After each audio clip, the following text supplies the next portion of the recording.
Hundreds of Russian-speaking Latvian residents have been ordered to leave the country or face deportation after failing to pass Latvian language tests, a vital move for the small Baltic country's national security, or a step too far.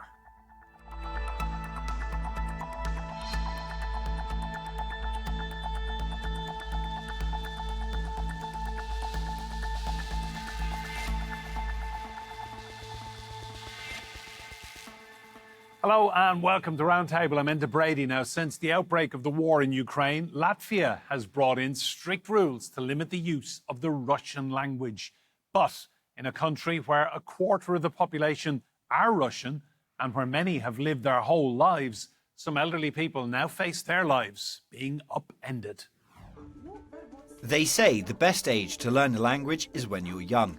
But for these Russian-speaking Latvian residents, they've had to learn a new language in later life or face dire consequences. Latvia has a large Russian minority, a legacy of the Russian Empire and later the Soviet Union. 25% of the country is Russian, while in the capital city Riga, a higher 35% of Russians reside. But for the small Baltic nation of just under 2 million people, the war in Ukraine has made their national language a security issue. All non-citizens have been told to pass Latvian language tests or face deportation from the country.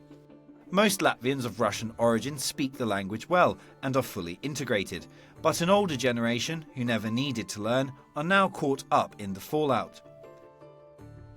A person got a permanent residence permit, right? They worked here, paid taxes. After retiring, they informed that they are redundant and no longer needed. This would came as a surprise to them. Moreover, it is unfair to use language requirement as a basis for expelling someone from the country. After strengthening its immigration law in 2022 and again in 2024, now over 800 residents have been ordered to leave for failing to comply, with Latvia saying they've had their chance. If you are citizen of another state, you are under protection, also under social protection and other kind of protection of another state. If you want to be and want to reside in other state, you have to be in compliance with the immigration law. Most of the estimated 30,000 Russian citizens affected by these laws have met the requirements, and the 2,600 or so that haven't have voluntarily left for Russia. But for many who have called Latvia their home for decades, it's uncertain how rosy their future will be. Well, let's get straight into this one. Joining us from Vilnius in Lithuania, we have Donnacha O Beachain. He is a political scientist and a lecturer on post-Soviet politics. In Berlin, we have Aris. He is the co-founder and editor-in-chief of IntelliNews. And in Dejevsky, in Latvia, we have Olga Petkevica. She is an activist. And here with me in the studio, we have Mary Dejevsky, a foreign affairs columnist at The Independent. You're all very welcome to this roundtable. Olga, to you, first of all, just give us your feeling about how Russian speakers in Latvia are doing at the moment and how they are feeling.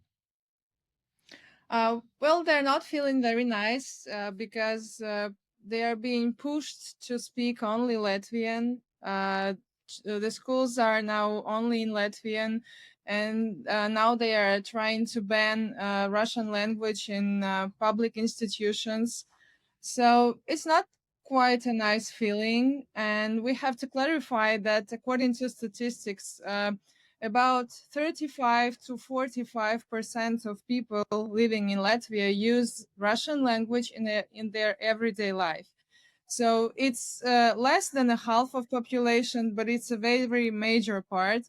And as for me, it is very strange that they are fighting against language, because we are not Russians as Russians.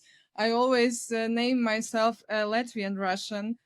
Because it's a very confusing situation that's affected due to history and everything. I have never been to Russia in my life. I was born here 40 years ago. I've been living here, but my mother tongue is Russian. My mother spoke to me in Russian, and I speak in Russian to my children.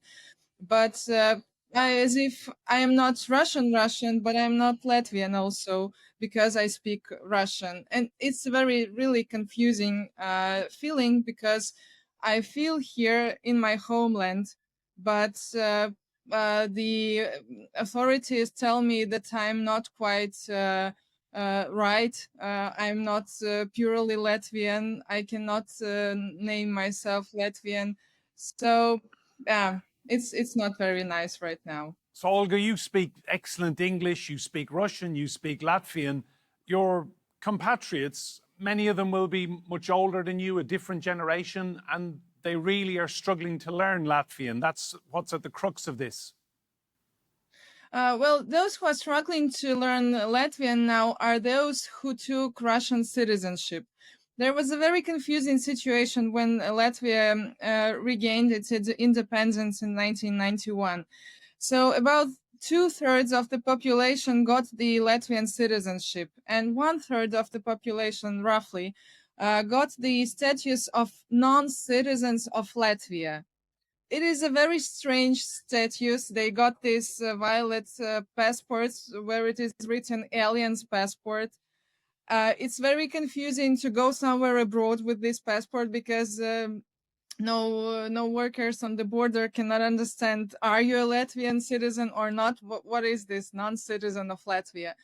And people who got these passports, a lot of them just didn't understand why, because they hoped to be Latvian citizens after they regained the independence. And some of them took Russian passports in the beginning of 2000 because you could take a Russian passport just basing on the fact that somewhen you were a citizen of USSR, and now they have to pass the language test to prove they have enough money and to tell everything about their family, about their work, about their education, about what they have in Latvia, what they think about Crimea, about the memorials, about everything. Like, Thanks, Olga.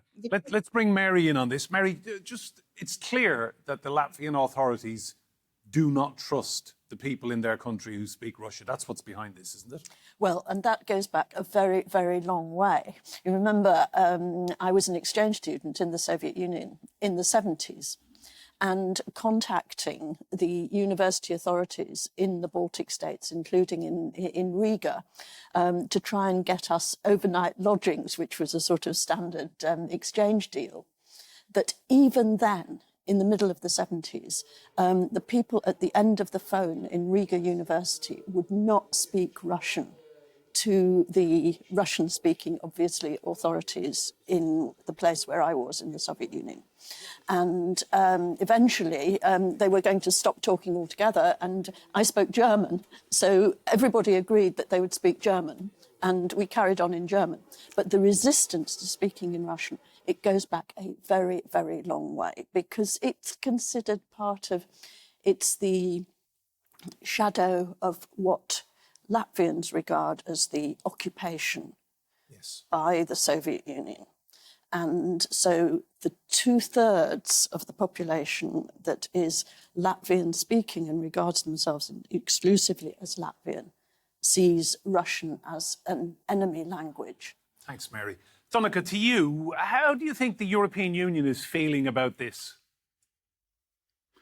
Well, the European Union has had problems with the government policies towards Russian speakers and ethnic Russian minorities in Estonia and Latvia, going back to the whole issue of citizenship. In terms of this particular policy, the European Court of Justice decided that it was legal to have, for example, the emphasis on the Latvian language, as was described by Olga, in public institutions and universities, because in their view, this was about promoting identity. Now, of course, you will always find perhaps a lawyer that would dispute that point of view, but that was the European Court of Justice decision. There is, of course, as Mary rightfully points out, a background to this, because, you know, Latvia got its independence in the 1920s at the same time as my own native country, Ireland. They were both members of the League of Nations.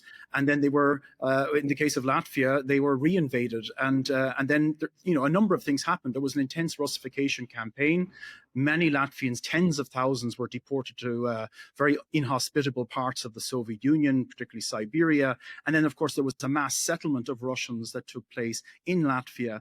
And the demographic balance had shifted so much that by the last Soviet census of 1989, they didn't realize it was the last Soviet census at the time, only 52% of Latvia's population spoke Latvian. So it was in jeopardy of becoming a minority language in Latvia. If another generation had passed under Soviet rule, that probably would have happened. So, you know, whereas we can discuss, and that's what we're doing now, whether it's the right approach, certainly that's the background to the way that the Latvian government has approached this issue. They see it as also protecting Latvian culture and the Latvian language, which they feel has been in jeopardy over the course of the 20th century in particular. Thanks, Donnacha. Ben, to you, it strikes me that these are ordinary citizens being trampled by geopolitics in many ways here. Exactly. It's a very tricky situation, isn't it? That, you know, on the one hand, a country can insist that its citizens speak its language. I mean, you kind of expect that. But at the same time, there are lots of other countries that have, you know, mixed populations and have multiple languages. I mean, Canada, official languages are both English and French. And in Switzerland, they have 4 languages, Italian, Swiss, German, and the language of the Roma people, which are official languages. And what we're seeing now here is the language issue is being hooked up to the politics, and in conflict, in the tensions that have risen in the last 3 years particularly, but as Mary said, they've always been there, that language is now being sort of hooked up to that. And so Latvia in the constitution says explicitly only Latvian is official language and Russian is not an official language. But it also has a clause in there saying that you have to respect the other languages and people are allowed to speak them. And what they've done since the war started in Ukraine, everyone's hardened their policies. And so now they've tightened since I think it was 2003, the immigration laws, and that you have these poor people who were born or spent their entire lives, or at least you know, decades since Soviet times, living in Latvia, and they're suddenly being hit with these much more stringent rules and regulations in order to get permanent residency. And that's the difference. Suddenly they have to pass a Latvian language test to get this permanent residency. And there's been cases of people who've lived since Soviet times in Latvia who are being deported because they failed that test. And you have to realize as well, I mean, there are entire towns which are Russian speaking. And the same in Ukraine. I mean, Odessa, for example, is a Russian-speaking town. And there too, the same thing's going on, that the Ukrainians have tightened the language laws and they've started to suppress or legislate against Russian language in the media, for example. If you're a Russian newspaper, now you have to produce a Ukrainian version. And the same, the broadcasting authorities have closed down a lot of Russian stations, both on political grounds, but also connected to this language. And finally, schools in Latvia, in Ukraine, both, they've actually banned Russian language schools. And so it's obligatory to be taught in Ukrainian. And people, these pensioners who were born and lived since Soviet times in Latvia, are suddenly finding themselves not just sort of excluded, but actually being deported from a country where they've lived practically their whole lives. Ben, thank you. Olga, just on the issue of deportation then, your fellow citizens being shipped off to Russia, a country many of them have never set foot in, what kind of life awaits them when they get sent back to Russia? These cases when someone was deported, they are not many by now, and I hope there will be no many. Mostly people go on their own, so they go somewhere, they have some purpose. Those who are deported, it depends. If they are met by the journalists, by the local authorities of Russian region they are going to, of course they get keys from the new apartment, they are being taken care of. But those who are not met by journalists, usually they live in camps for Ukrainian refugees. and the conditions are not so comfortable and good, but still they get some help to get new documents, to find yourself in this country. But of course, when you are 60 plus, it's extremely difficult to start a new life in the territory, in the country you haven't been to for decades, and it's really awful. And but the reality is that you have to fight for your opportunity to stay at home.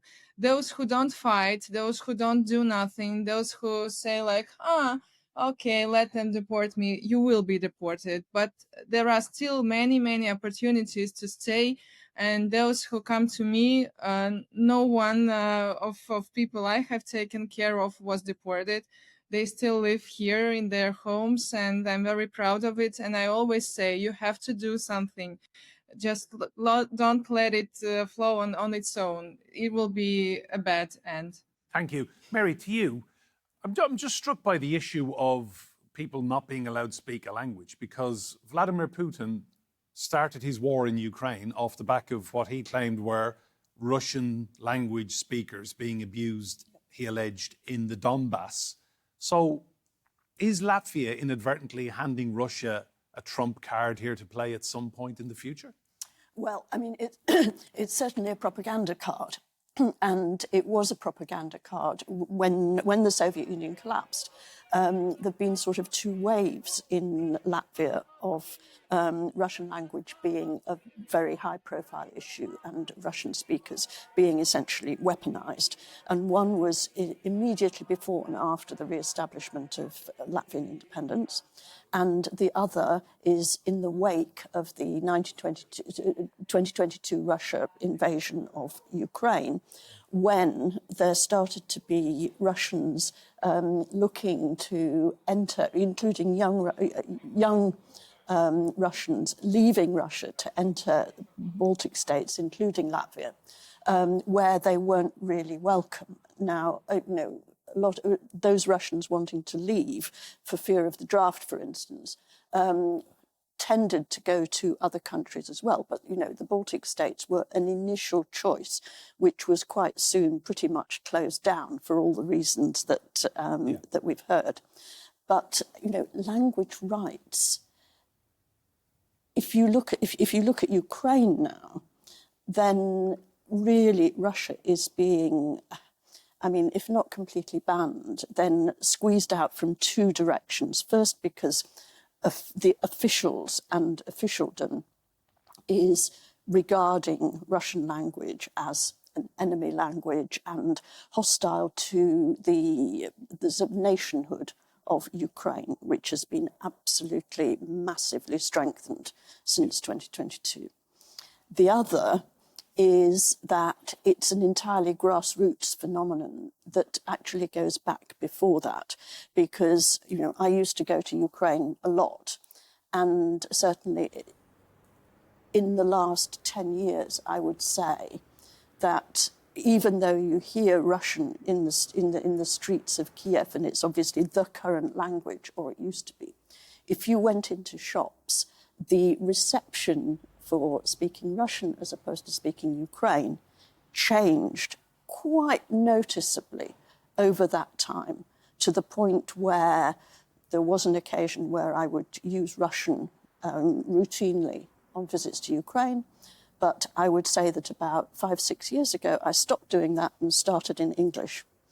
It's just easier. And the tension was there and is now 1,000,000 times more. Thank you, Mary. Donnacha, to you, it strikes me as somewhat ironic that in recent years, Riga has become an exile hub for Russians who don't like Vladimir Putin, who don't like what he's doing in Ukraine. And many Russians have decided to relocate and actually live their lives in Riga. There's an irony in that, isn't there, given what the Latvians are now doing? Perhaps, but again, going back to the actual legislative initiative that's currently in vogue it's not those people who it's been aimed at. I mean, I have noticed what Mary has said as well about this tension with the Russian language. I'm speaking to you from Vilnius, and I hear a lot of Russian here, but ironically, most of the Russians here are from Belarus. They are in exile because of the Lukashenko regime, or they're Ukrainians who have fled Russia's invasion. But, you know, Lithuanians tell me that there is that kind of tension of just even hearing the Russian language, you know, among large sections of the population in Vilnius again. So, of course, that's something that has historical resonance. I think it's important to stress, though, that, you know, a lot of people, because we are stressing, of course, this imminent, it seems, case of perhaps 800 individuals who are in jeopardy of being deported. And each case, of course, has its own merits and demerits, and there are individual hardships. But the vast majority of people since independence, I mean, Russian speakers have learned Latvian, or have learned to the degree necessary. We're talking about an extraordinarily small number of people compared to those who have. I don't know the individual cases, why they haven't been able to make that limited progress. Probably I mean, the Latvian government's position, and again, I would welcome any clarification on it, is that this isn't something that came yesterday, that this has been flagged for a long time, and many extensions and second and third and fourth chances have been given. So I don't know what it is about the small number of people who haven't been able to do what the vast majority of people in a similar situation, Russian speakers in Latvia, who many of whom are, you know, consider themselves to be, you know, citizens of Latvia, Latvian patriots who just happen to be Russian speakers. Why there is that minority who haven't been able to do that? The suspicion is, among some people, certainly, is that it's some kind of, it's a remnant of that colonial superiority thing of not, you know, looking down on the native language. I lived in Kazakhstan for several years, for example, and it wasn't just ethnic Russians, but Russophone Kazakhs who, you know, would look down on the Kazakh language, wouldn't learn it. And it was a psychological block. It wasn't that they couldn't learn it. They had often learned English and French, so they could learn languages, but they wouldn't learn Kazakh because they said that's a nobody's language. You know, I already speak this international language, Russian. So I think there's also that suspicion there. But again, I would welcome anybody else to come in on the reasons why some people find it difficult to learn, because I understand it's Olga's got her hand up, Donnacha, just on that point. Olga wants to come in. Olga, why won't people learn the Latvian language then? Well, point one, I would like to clarify that. Point one, in my city, Daugavpils, still about 80% of people living here use Russian in their everyday life, maybe even more. Point two, the people we are speaking about, those who were not able to pass this language test, this is my own theory, but this is what I see in practice. They are mainly working class. They have been working in one production plant for 30 years, for example. They have been working with their hands. They didn't have any need to speak Latvian. They even didn't speak Russian a lot because they were working with their hands. Now they got, in the beginning of 2000, they got these Russian passports and Russian pension. But now, when the first amendments to the immigration law were introduced, 80% of people touched by these amendments were already 60 plus. These are mainly old people already, and they have been working with hands all their life entire. And now they are asked to write an essay in 35 words, how to sell a cat. Tell a friend about the article in the magazine you have read. I'm very sorry, but it is very difficult for these people to make this in their, I'm sorry, I'm very worried, in their mother tongue. What I see is that about 2% of people who come to me have higher education. These are people who didn't need this language to communicate in order to work, to live here. And now they are very old and they are very weak, and the stress they feel when they come to exam, and it depends on this exam whether they will stay in their homes. Some just go to hospital straight away. It's very nervous for them. That is why they don't succeed for the second, for the third, and for the fifth time. Olga, thank you. Final point to Ben. Just on a human level, Ben, take the politics out of this. This is a lot of stress for a lot of people. Absolutely. But I want to come back and in relation to that, the propaganda effects of these language laws. And Putin has this extremely famous quote where he said the greatest tragedy of the 20th century was the collapse of the USSR, which is widely used. But then no one goes on to finish the quote. And he went on to say, because tens of millions of our fellow citizens and countrymen have found themselves beyond the fringes of the Russian territory. And what he's talking about there is exactly this, that, ethnic Russians who are now find themselves after the fall of the Soviet Union living in an independent, alien country. And on the one hand, I said earlier that, you can expect a country, if it's going to grant you citizenship, for you to speak the language. But here we have, the practicalities of history, these people who just found themselves living in a new country when they hadn't moved, they were in the same houses. And suddenly, as Olga was just describing, you've got pensioners, old people who are being asked suddenly to learn this very difficult language when it wasn't necessary before, and it's still not necessary in their daily lives. And so on a principle point of view, I think it's okay to demand the language, but I think being pragmatic, the enormity of the change of living in a country and just seeing it change underneath you should be taken into account. And we're only talking about this generation. Their children and their children's children are all being brought up in Latvia. They're going to Latvian-speaking schools, and they'll all speak. If I was in charge, I would just give them a pass, give them permanent residency and let them live out their lives. But unfortunately, the geopolitics of Europe is so fraught now, so full of xenophobia and hate, particularly towards the Russians. But then Putin gets the opportunity to play on exactly this. From the Russian side, it's what he was saying, is that these Russians, our fellow citizens or ethnic cousins, brothers, are being persecuted by these new countries through no fault of their own. All they've done is just live in their homes during a very inopportune time in history when everything around them has changed. Ben, thank you. The clock has beaten us. My thanks to Donnacha as well, Olga and Mary here in the studio. Remember, you can see more discussion and debate on our YouTube channel. Just search Roundtable TRT World. But for now, from me, Enda Brady, and all the team here, goodbye and thank you for watching.